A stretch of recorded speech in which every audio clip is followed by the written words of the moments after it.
All right. Hello. Welcome to day eight. Day eight of this 9 day series. We're almost to the end of the Find What You're Looking For series. My name is Donna Harris, and I'm here with my brand Foundational Things. And today we're going to do some neat stuff with media searching. Really glad you could join me.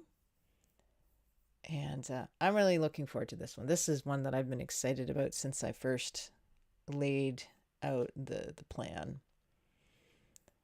So let's just flip here. There we go. Day 8. It's crazy. Where is the time gone? That also means that June is almost over. Crazy.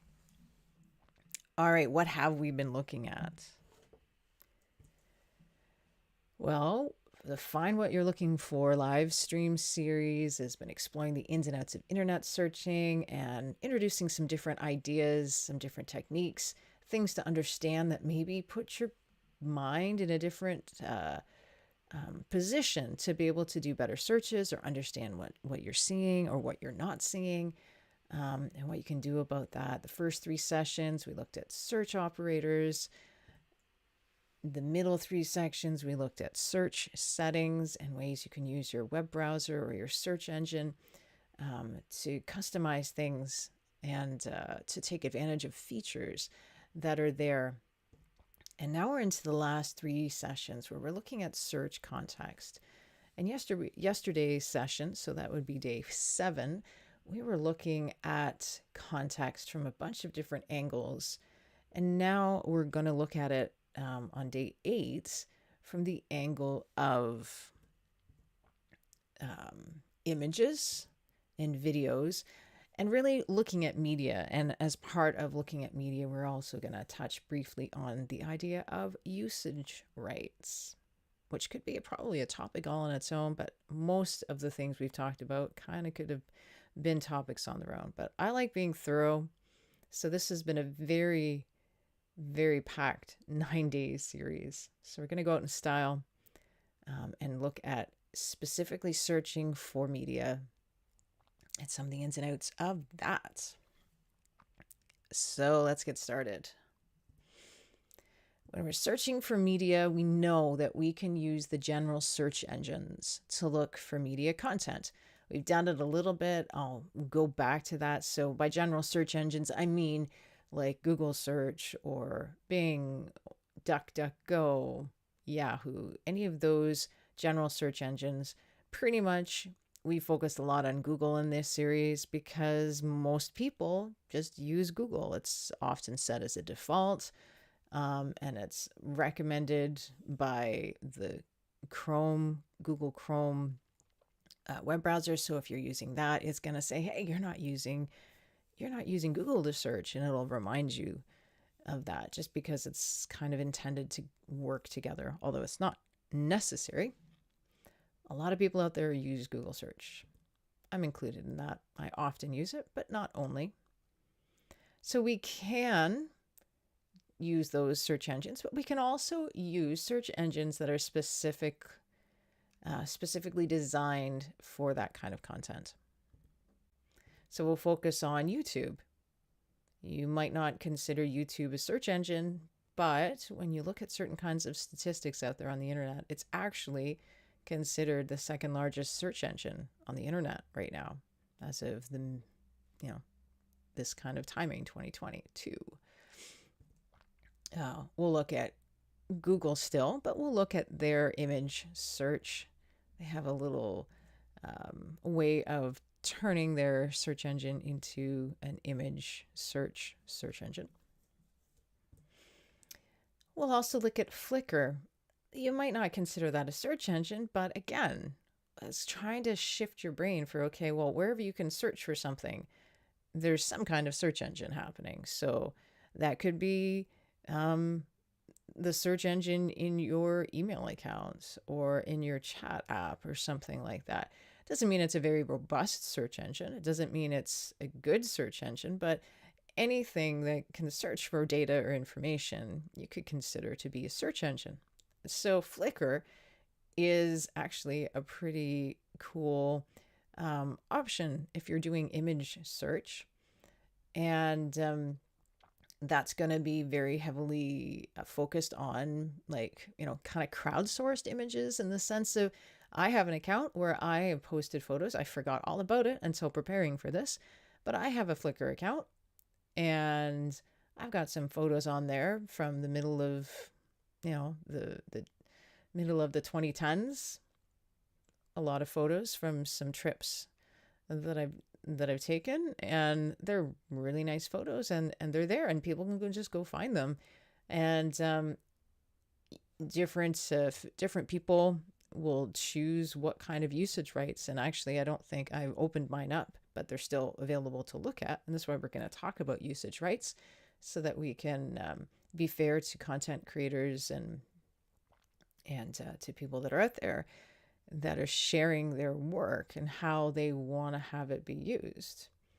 So on that topic, the Creative Commons licensing is one of the usage rights things that we're just going to focus on as an example of whether it's free to use something or not, why that's important. But Creative Commons also has its own search engine that allows you to search a library of Creative Commons images and media. That would mean that it's something that has a license that makes it free to use for different kinds of contexts. And so often when we're looking for a photo for a presentation or for something that we're using publicly, if we're thinking about usage rights, Creative Commons can be a good place to go for images. And sometimes it's just really neat images on there. So it's a good place to go because it has interesting images. So those are some of the search engines. Those really are the search engines that we're going to look at today, looking for media. So that's covering video, and that's covering still images.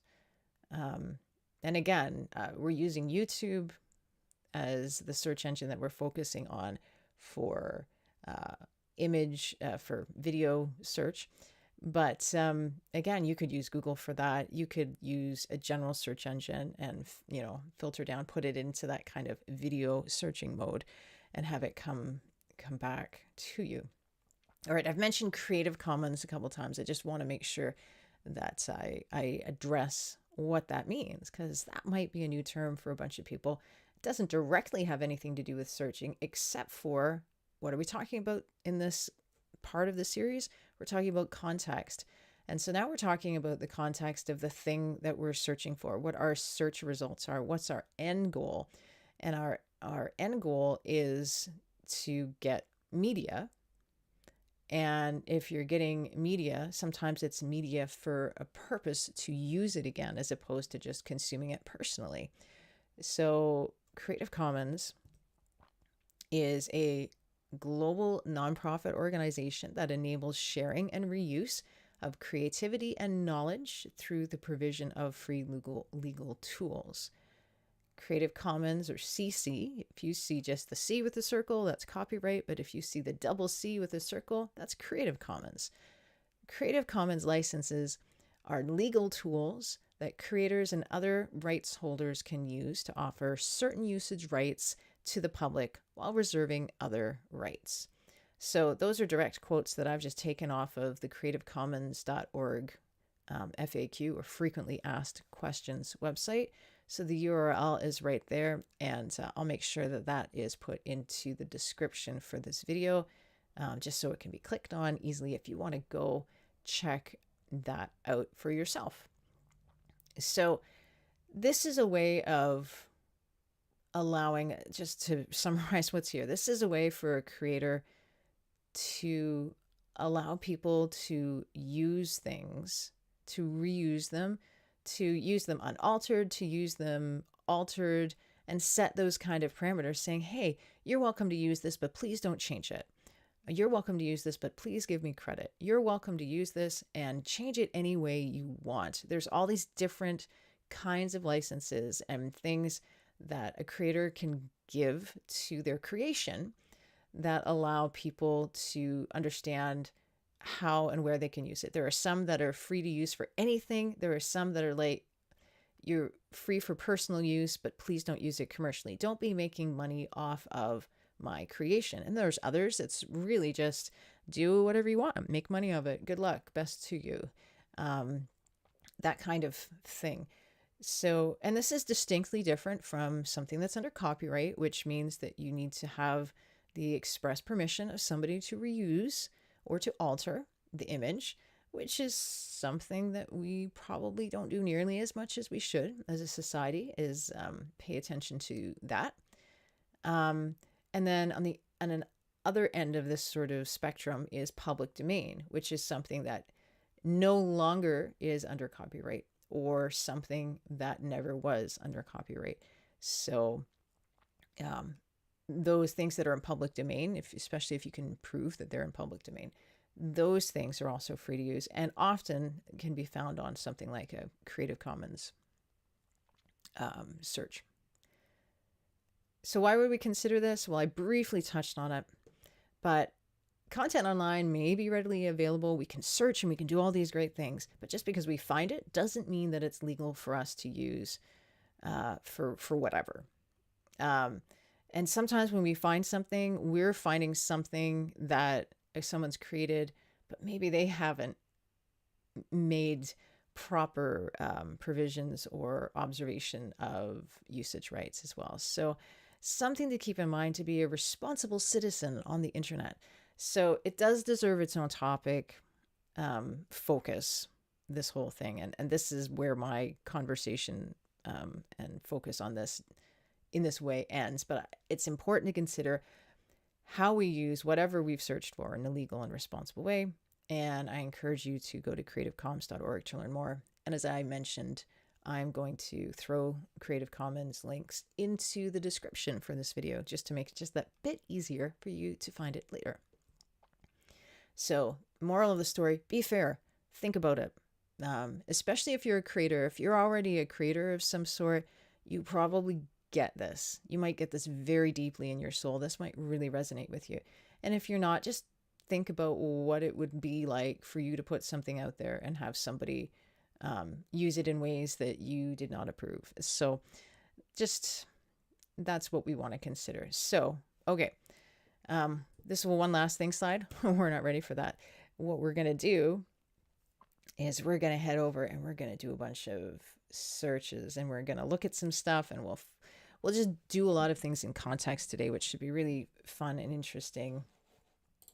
I'll wake my mouse back up here. I don't seem to be able to do that.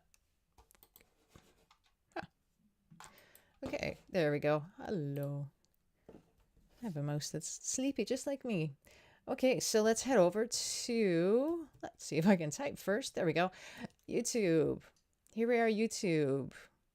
So I am not logged in as any kind of user, and I will not be logging in as any kind of user. If you are a YouTube user who is logged in watching this, you will have all of this stuff would be customized to what you searched for in the past or whatever. And this is just whatever's popped up here is whatever is kind of trending or popular in general. Even though these aren't, none of those that are there are new. But let's see, we've come along here, and there's a couple things we can look at today. We want to do a search. We are looking for videos relating to spaghetti and meatballs. Spaghetti with meatballs? Spaghetti, meatballs and spaghetti. What are we talking about? That kind of thing. You know, is it a recipe? Is it? So this is one of those places where we can actually expect to use search operators. If you're finding it's not making any impact, then you don't have to use them. But this is where I would put something like spaghetti star meatballs, because I'm fighting with my mouse. This is great. Spaghetti star meatballs, and that's a search operator looking specifically for the phrase in, I'm assuming at this point it's either in the title or in the description of the video I'm looking for. And there's a phrase, spaghetti something meatballs. It could be spaghetti and meatballs, spaghetti with meatballs, um, anything like that. That star is representing that pattern where there can be nothing or something in between. It could just be spaghetti meatballs. Um, and the double quotes, they're there to keep that together as a phrase. So I'm just going to start that search and see what comes back. And as expected, we've got a whole bunch of, how to or videos of people making this dish. So again, some principles that we've already become familiar with if you've been following along with this series, and some search operator stuff. What are we looking at here? Well, we scroll through, we see spaghetti and meatballs. We see spaghetti with meatballs. And then some we're not seeing it. And so we can, if it's not picking up on those exactly as it is definitely picking up on the keywords. So it hasn't hurt to put in those search operators. So if we wanted to specify some other aspect of this, we could do that. And so far this is just looking exactly like what you would expect. What do I want to draw your attention to that you may not already have been thinking about or know about? This was something that I only learned, was brought to my attention a few summers ago. After you start a search, and it's one of these things that Google does this with their search engine. Google owns YouTube, and I don't know if that's kind of why this is like this, but once you've searched, then you can apply some extra stuff to it. You can't ask for this ahead of time, or if you can, I still haven't found where you would do that.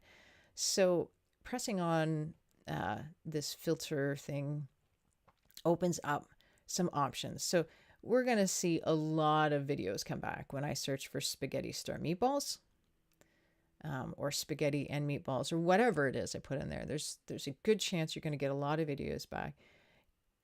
This is a place where you can filter down. Now, if you're looking at this with me, you're noticing that, okay, this is a bit different than what we saw with Google. So we can filter by the upload date, but we can't necessarily do a range or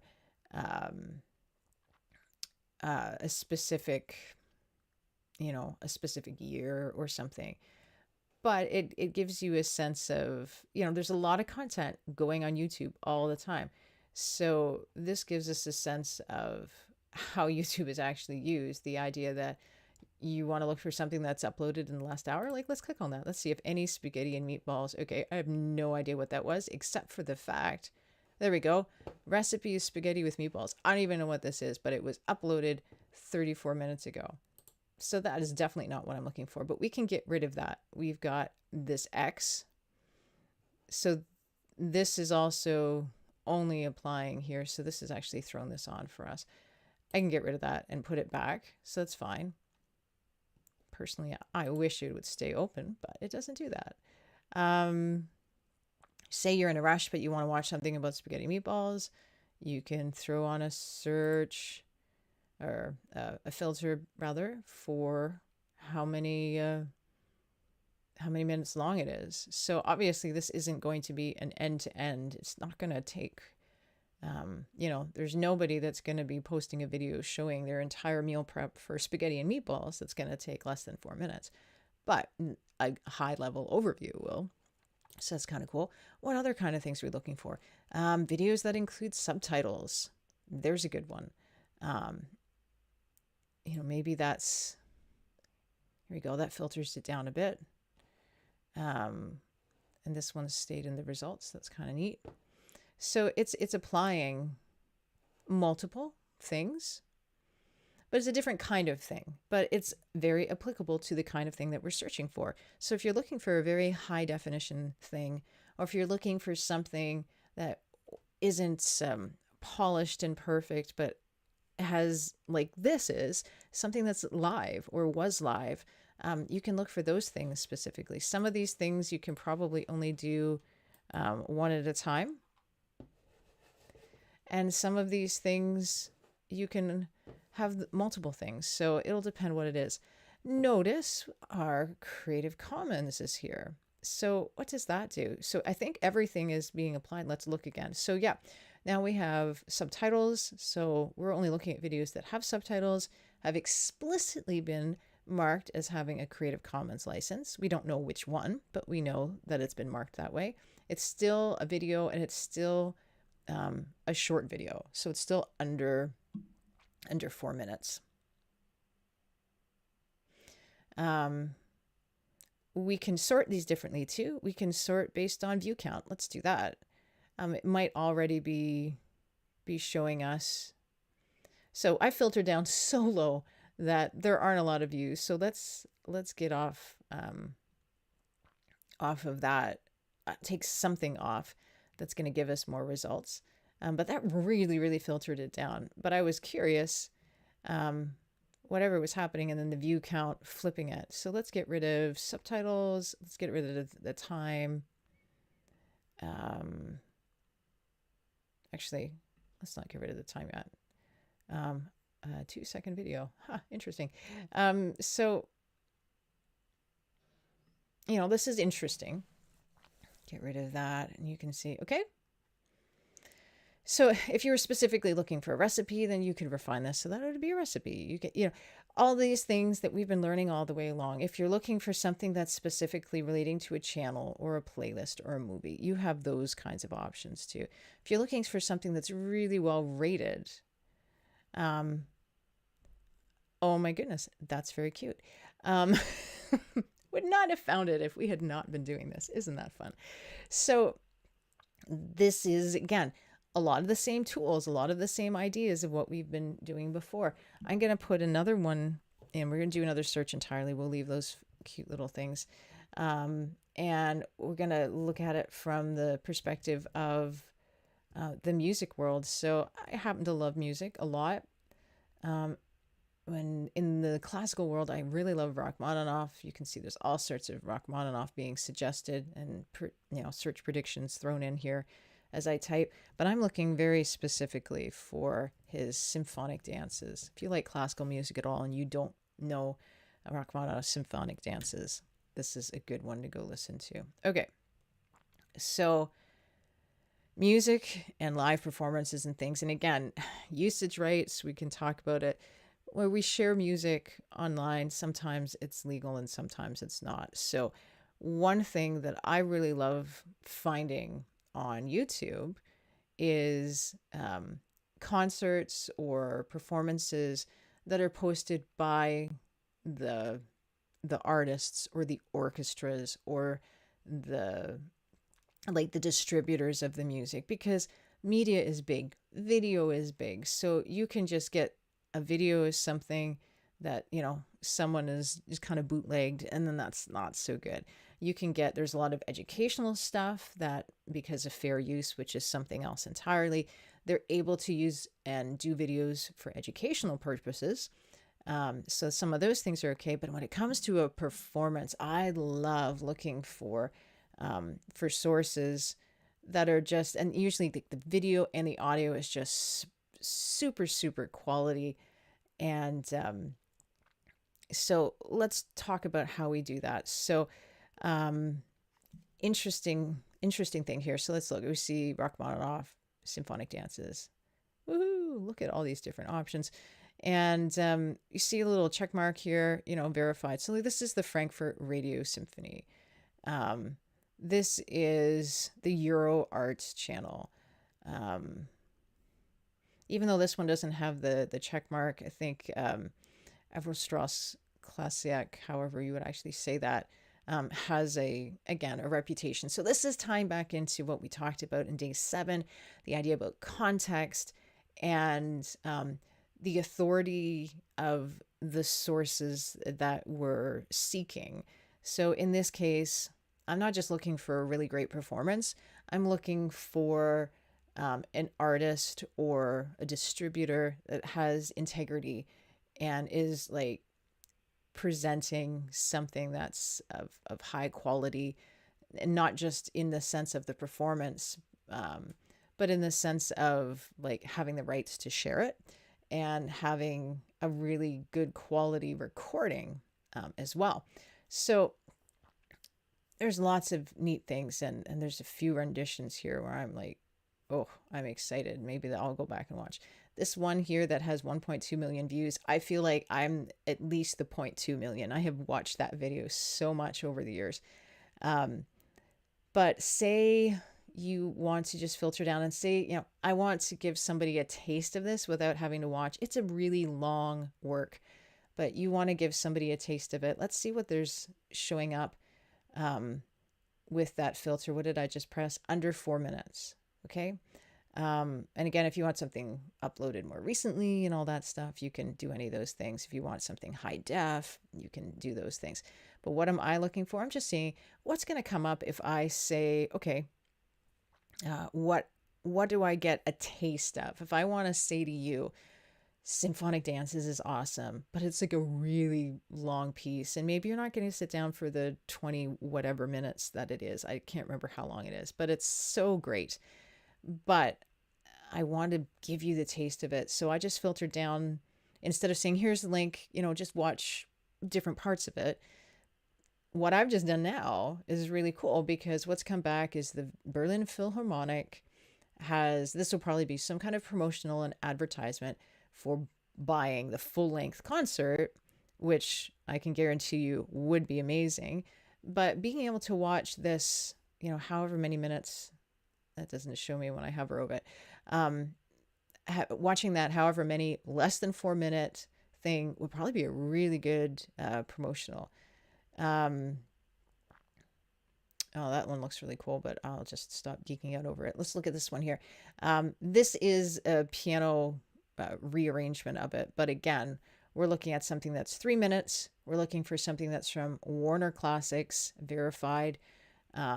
So like they know exactly what they're doing when they're sharing us, and you can trust to a reasonable extent that they've, you know, shared it appropriately.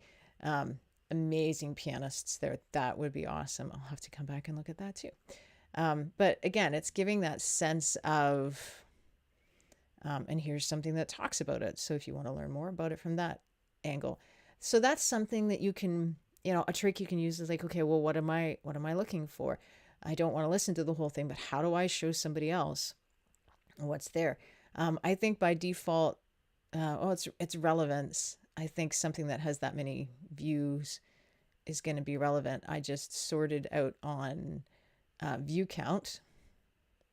So we see some of the same things, but it's flipped around. So all of a sudden the Frankfurt Radio Symphony has popped right back up.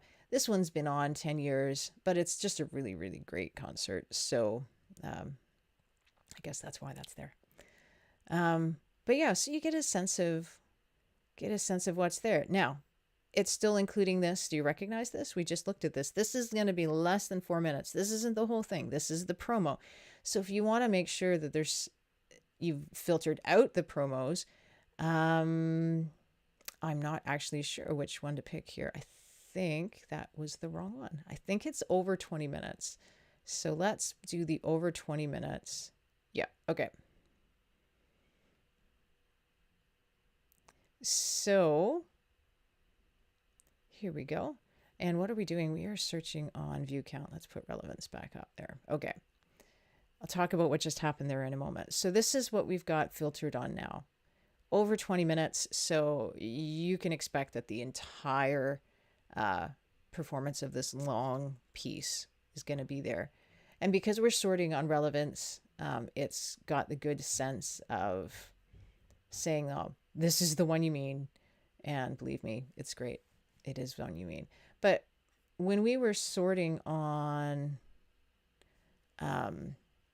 view count, that's what I had. When we were sorting on view count, something else popped up here. So this is interesting. This says to me that maybe later on in the results, less relevant to us is this Rachmaninoff work that has a lot of the same words in it, but isn't strictly sticking to this. This is another piece of his.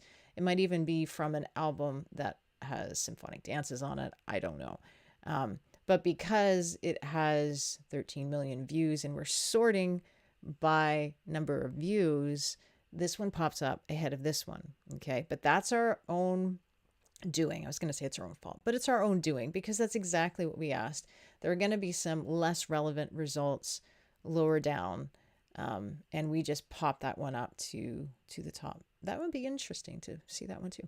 Okay. So that's it for video. That's it for video. So let's look for, let's do the next thing and take you over to Creative Commons. So earlier we had creativecommons.org. That was the link. So I showed you creativecommons.org/FAQ, which is a little tiny link that's hidden way down here.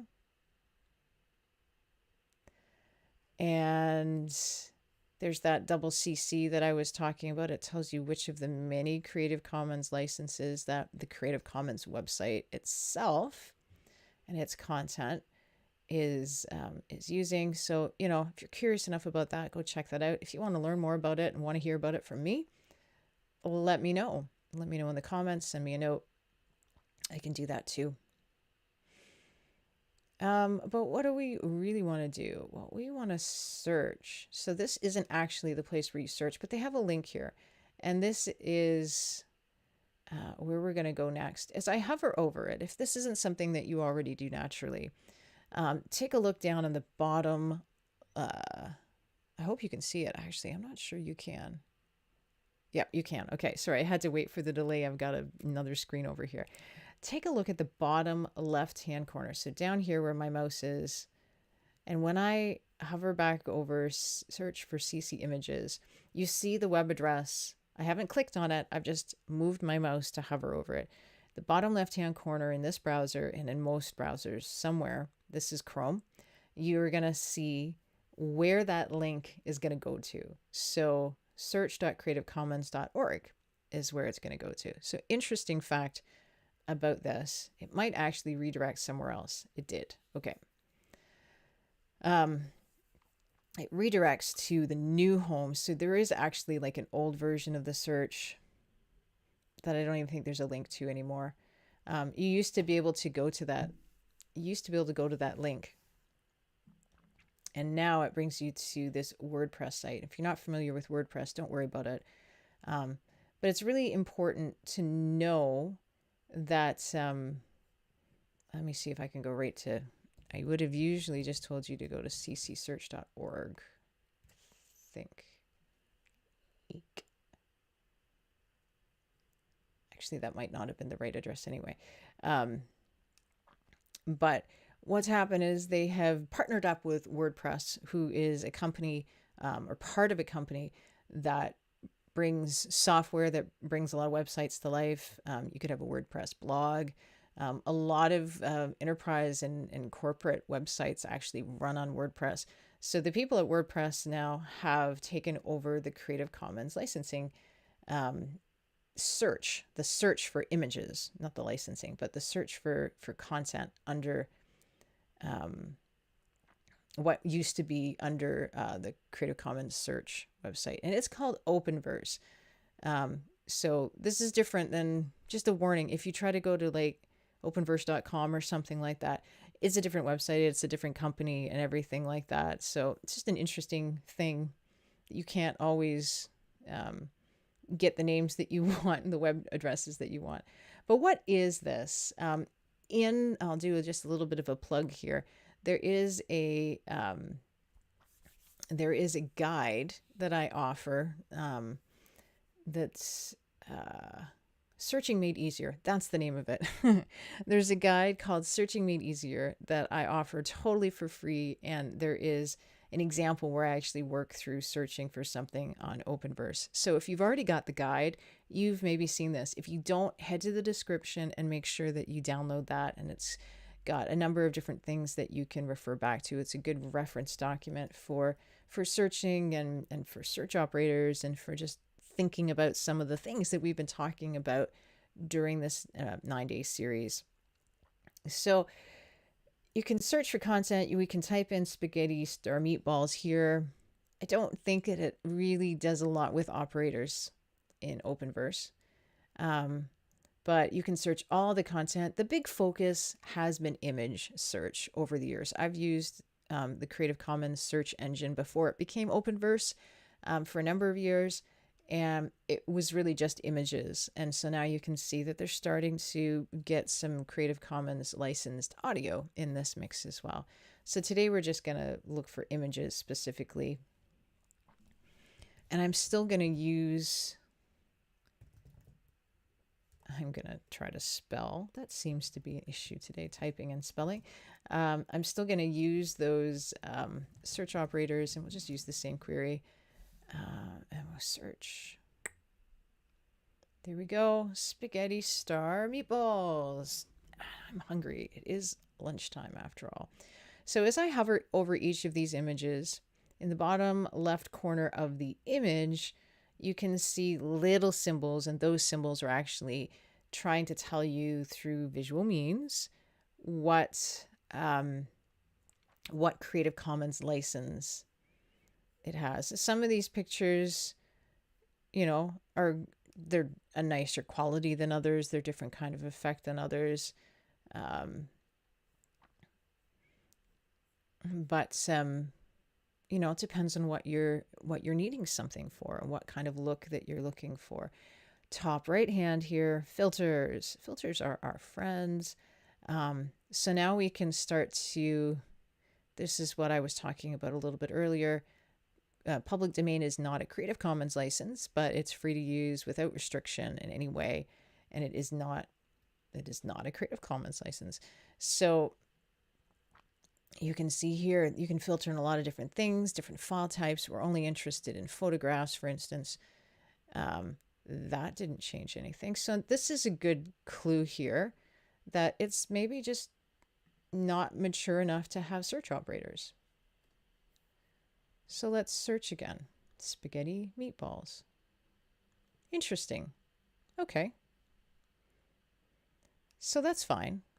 I'm not even embarrassed about that. And the reason for that is that these things are really hard to index, and Google is so super mature at a lot of this stuff that some of the others maybe aren't, or they aren't there, or there are certain nuances that are hard to kind of pick up on. You can find out that, all right, well, whatever I'm going to do with spaghetti meatballs, I want certain licenses. If we click on this, it'll tell us, this is public domain. This is public domain. The only thing we need to do for this one is credit the creator if we want to use it. And then this gets into adaptations. This one is going to be non-commercial uses only. So if it doesn't specify non-commercial use only, then that's fine. You can use it for whatever. Okay, so we're filtering down. We're including the different things, and we've got six results relating to spaghetti meatballs.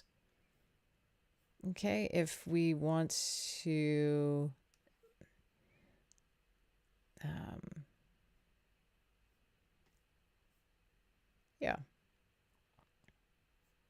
if we want to use something commercially because we're going to put it on our poster and make lots of money off of it, then these ones are okay to do that with. That's helpful. This is a really nice looking high quality picture of the tomato sauce. It doesn't seem to include spaghetti in it, but depending on your context, that may or may not be a problem. So I just show you this because I can. If we go to Google, as I mentioned before, Google's got a few things going for it. It's got a greater maturity to the things behind it. And I think you can expect that Openverse or Creative Commons search is probably going to mature a lot in the coming years with WordPress taking it over. I think you'll find lots of really neat things on it now, but I think the intention behind them taking over this open source project is that it would be for its benefit and for our benefit. So it's one to keep an eye on. It's one that I think that if we watch a few years from now, this again, we're going to go, oh, wow, this is so much better. We wouldn't have that problem now. Or that's just my gut feel, but I think that's a pretty good gut feel. Okay, so here we are, google.ca. We want to flip over and do an image search specifically. We can do that. And we see images under there. It's ready to go. And I can type in, and I'm going to put those, going to try it with those search operators. So consider that this is going to return a whole world of things, many of which I do not have the rights to use necessarily. It's coming from images from all over websites and things like that. And if you want an example to just show somebody, hey, here's a really good picture of this or whatever, then, you know, great. If you're going to use this and have some kind of financial gain off of it or whatever, then you really need to look at usage rights. And just generally, if you're going to use it widely, you need to know whether you can. So how do we do that? Well, we looked yesterday. No, it wasn't yesterday. Was it yesterday? We looked recently, one of the days. Now they're all starting to blur together. I thought I had it. We use this tools filter, and you can do this. This isn't just images. And if you notice, actually, this is just Google. But what it's done is it's taken us specifically to the images tab. If I go and I do another Google search and just do spaghetti star meatballs without having it be Google Images, okay, it's going to bring me over here. We've done this before, and it's here on the all. That thing is highlighted, that little line there. It's indicating these kind of results that we're getting back. It's looking at everything. It's looking at videos and news and images and websites and all of these things. So because we started our search from images here, we started our search from here, it's giving our results starting from here, from images. Okay, so, and then there's further filters if you want to see different kinds of things. There's all sorts of possibilities. Spaghetti eating babies, you know, like that's clip art versions. You know, there's lots of image content here. If we open up the tools, we can see that we have a filter here about having Creative Commons licenses. So clicking on that right away, I just very loudly dropped my phone. I apologize for that. Put my elbow just in the wrong place. We can see that we have a bunch of things that have come back, and you still need to do your due diligence and make sure that it really is okay to use these things. But this is a really good start if you're working with this here. Google does some other really neat things that you can still see that it's doing that. Now, honestly, I think if I click on any of these, it's going to reset whatever I've chosen to filter on here. So if I click on school lunch, spaghetti star meatball school lunch, I think the Commons license will go away. Let's just check that. See, it's not here anymore. So then we'd have to reapply it if that really, really mattered. Okay, let's go back a bit to here where we were. Okay, so yes, Google's got this thing going for it where it's got all this technology that allows it to classify stuff and do all these things. But as part of that, it's more than just that I can identify this as being with garlic bread or with being a school lunch or with having a baby that's eating spaghetti with meatballs. You can also specify things maybe relating to color, or the kind of drawing or the kind of art that's coming back, the timing of what it's, how recent or how current it is.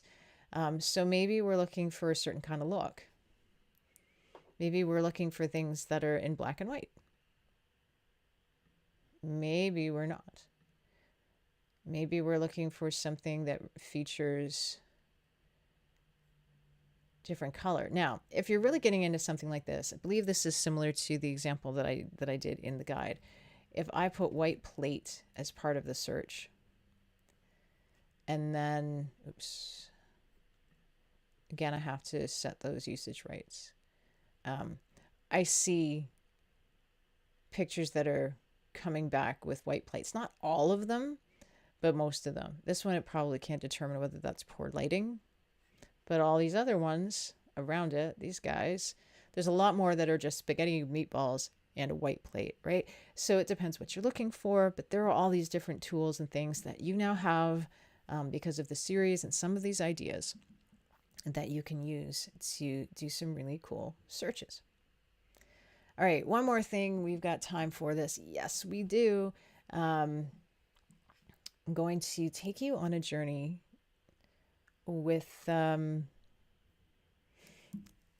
feature that you can do. I think there's a few places you can do this, but we're just going to do it with Google Images. And the feature is something called reverse image search. This one's really fun. We're actually going to look at it again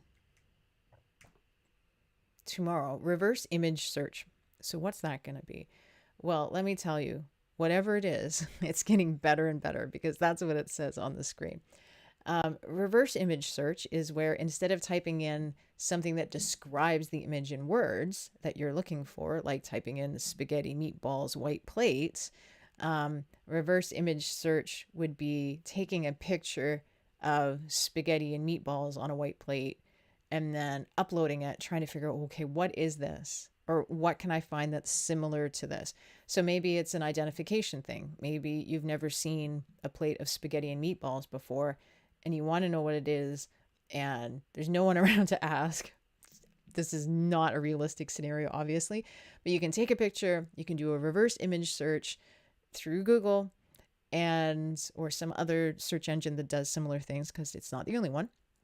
And you can see what comes back. And again, it's getting better and better, which means that it isn't always great, but there are some places where it's ridiculously great. So what you would get images that maybe would be similar, like you'll see plates with spaghetti and meatballs on it. And there might be text associated with some of those things to tell you, look, yeah, this dish is called spaghetti and meatballs. And you're doing like detective work, basically. It allows you to figure, okay, what is this? So there's a lot of different ways of doing this. And we're going to look at it more closely tomorrow on day 9, because we're going to be looking at mobile devices and searching and some of the implications of searching with the mobile device. And one of the neat things you can do with the mobile device is take a picture. You can take a picture and use it right away to do reverse search. And there's a few ways you can do that. And again, Google products is one of those ways. But today we're just going to look at how we can do this on the desktop. So when again, this is because this is images. So if we were just in good old Google here, there is no little camera icon there. So if we go images and we click on that, it'll say, what do you want to do? You want to upload an image? Or do you want to paste the URL of an image? So if you're not familiar with what an URL or a URL is, that's just an acronym that is describing the thing that we type in that takes us to a website. So www.google.ca is an example of, can be considered an example of a URL. There's even a little question mark here. Oh, okay. That's not telling us what a URL is. That's telling us how to do the thing that I'm just going to show you. So that's handy. If you want to remember and you don't want to watch this again, you can go over that question mark. So what we're going to do, we're not going to upload an image, but that's just going to allow you to go to any folder on your computer and pick an image file and spin that in there and upload that. But instead, what I'm going to do, because it's going to be far easier to do this on my desktop, and we can do the image upload tomorrow with the mobile devices, If you don't already try it first, you might be so excited. I'm going to go to Flickr. And I mentioned earlier today that Flickr is, you could consider Flickr. Let me open Flickr up in another tab as well. I can spell, I can type. We could look for spaghetti and meatballs here.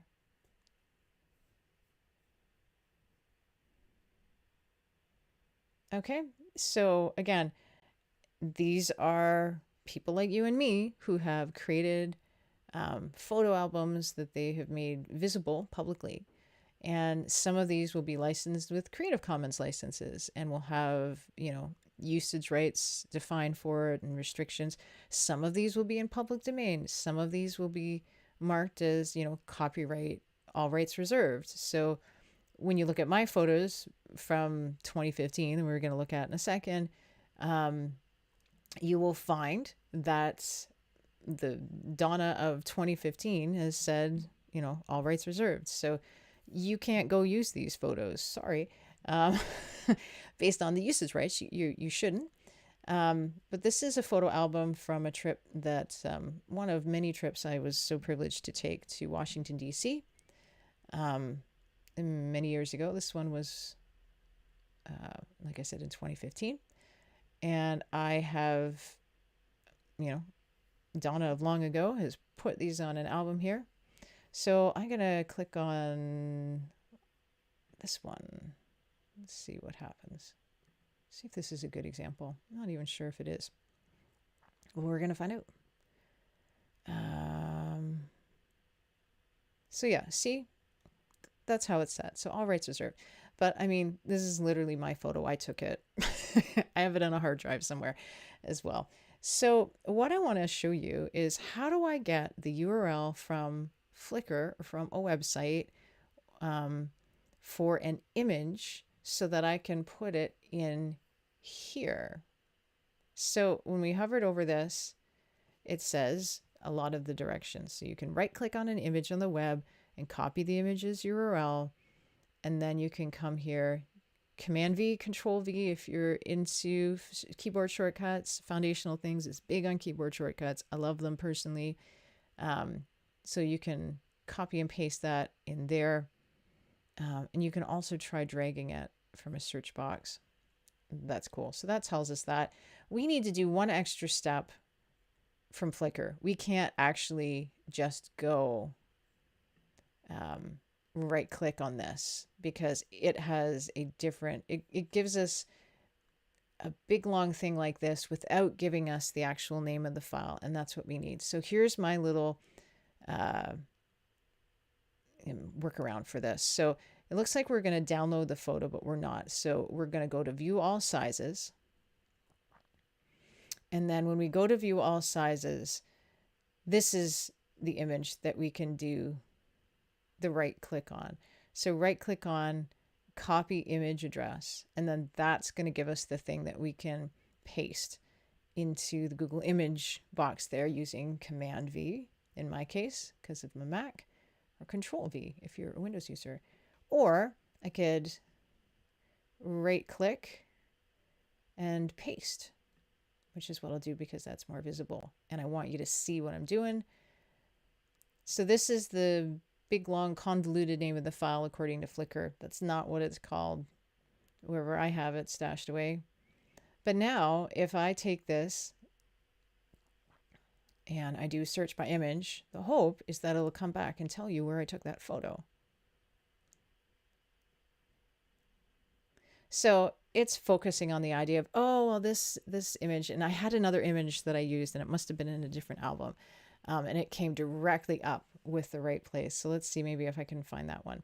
But this is all stone carving and this and that. But visually similar images, this one right here, that's visually similar. It's this looks very visually similar. Is it the same place? I don't know. It's not talking about it. I happen to know the answer, but if I didn't know the answer, this would be a little frustrating. and I see the right answer. Let's do another one. It's like, oh, no. That's not the one. I was being very artistic when I took that shot. So let's see if I can, that one will probably be good. That one should do it. I hope. Let's try it with this one. So I'm going to copy image address. So that's just a right click with my mouse, and then we'll go back to paste this in, search by image. There we go. There we go. That's what I expected the first time. So this one was an angle that was recognizable. It was still that sort of that great hall within the Library of Congress, but it was a much more recognizable angle. And so Google is immediately coming back saying, we have recognized this, and it is the Library of Congress in Washington, D.C. And that is exactly where that photo is. And then it gives you information about it over here. It shows you other images that are similar, and you can see there are lots of pictures that are similar. It sends me to the Library of Congress actual website, the .gov website, to the Wikipedia website. It's just really neat. It's really fun. I enjoy doing this. You can do it for other things. And it's something, like I mentioned, it's getting better and better. That doesn't mean that it's perfect. And we've already done an example of that, right? Because that first one didn't work so well. And because it didn't work so well, I don't even think I'll do my next example. But if I uploaded, these are books. This is Thomas Jefferson's library from his collection of books at the Library of Congress. And what it does, some of them anyway, some of the pictures that I tried this with before, it says bookcases. It recognizes it as bookcases. It doesn't recognize it specifically as where those bookcases are. But again, there might be photos where other people have taken the same kind of photo, and I recognize, oh, that's the same place. And even though I might not remember where I took it or what it's from when I found this picture, someone else that has one of these, visually similar images, if it's really similar in the sense of that looks like it's the same place, someone else might have actually said, oh, like, this is at the Library of Congress, and actually have that description written down. Let's do one more example. It's from, and this one will be interesting because it might not be able to tell us. So, okay, you look at this one here. This is something called Blue Tango. This is really pretty weird flower. So let's take one that doesn't have that text in it. Let's see how it does for identifying,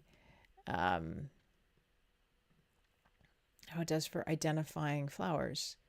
What's that going to be like? So we'll copy that address, come back to the Google search. We'll pick this one, and we'll go in. See what comes back. Possible related search, Blue Tango. So I explicitly picked the one that didn't include, there was another one. Let me just flip back here. There was, scroll. Here we go. This one here explicitly said those words in it, but I picked this one because I didn't want it to read the text. It can read the text, right? There are algorithms that can pick up text from images. So this tells me exactly what it is, and we were able to pre-confirm that, right? So that's kind of neat, and other images similar to it. So that's another neat thing that you can do. If you get yourself a really good photo, you can see that kind of thing. So that's it. That's it for today. Let's take a quick summary here moment of what we did. We found that we can use just the general search engines to look for the kind of media that we're interested in searching in. So we could start with a general search for those spaghetti and meatball pictures, and then press images and then start to look specifically for images. Or we could go to that images start page and do it that way. We could go into Flickr. We could go into Creative Commons search. We can do that kind of thing. We can go to both of those things. I just said those in the absolute opposite order, but that's the same thing. We can look for videos on Google or Bing, or we can go to YouTube directly and look for videos there, and we can use the filters and search context specific, right? We know what we're looking for. We know we're looking for an image, or we know we're looking for a video. So why not go somewhere where there are images and videos? And that's sort of the focus. And then we talked about, I didn't mention it in the summary. We also talked about usage rates, and then being wise with the things that we're finding, and especially when we're looking at things that are artifacts, that are things that are created by other people. We want to have the good citizenship of being on the internet and consider usage rights. And then we can do detective work on images, which was the fun thing we just did at the end here, and do those reverse searches and identify objects and locations and things like that. So that's neat. We're going to look at that a little bit more on our mobile devices tomorrow. And then that's it. We wrap up the series. So that's crazy to think that we've made it through to almost 9 days. So tomorrow is the last day of this series. Between now and then, if you want to check out the free companion guide that I mentioned partway through this session, Searching Made Easier, just follow the link. The link for all of these things will be in the description for the video. You can also sign up for reminder emails and to get the latest news and reminders for new videos that are coming out on YouTube. We have lots of videos here on YouTube. Most of them right now are, it seems like the live stream videos, I think, have taken the lead. But we have all of the videos from this teaching series, days 1 through 7. This one will be up and ready to go in the next day. And then, of course, the one that happens tomorrow. And then that'll be the whole series. There's a playlist that's specifically just for find what you're looking for and all of these search-related internet search topics that we have been exploring the ins and outs of, as well as just our regular content that we're going to be returning to on our weekly basis. But yeah, get on the email reminder list so that you can find out when like the next free live teaching is happening, or when there are new opportunities that are coming up in the future of different things that I'm planning and dreaming of creating for everybody. Check out that guide. If you've appreciated this series, I think you'll appreciate the guide. I've really enjoyed making it. And yeah. So that's it for today, my friends. Thanks very much for your time, for hanging out. Thanks to the live viewer who has been watching faithfully today. You're awesome, whoever you are. And for those who are coming along and watching this after the fact, you're pretty great too. So thanks so much. If you've got any questions or comments, I encourage you to leave them in the chat, in the comments section for the video, or reach out through the foundationalthings.com website, find that contact page, and send me a note. I would love to hear from you. I'd love to hear how questions you have or how things are resonating with you. And yeah, so have a great day.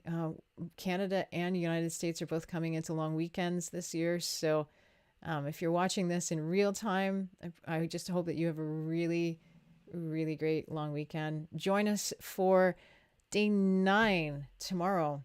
This is it. We're at the end. So that's exciting. Thanks so much. Until next time, take care.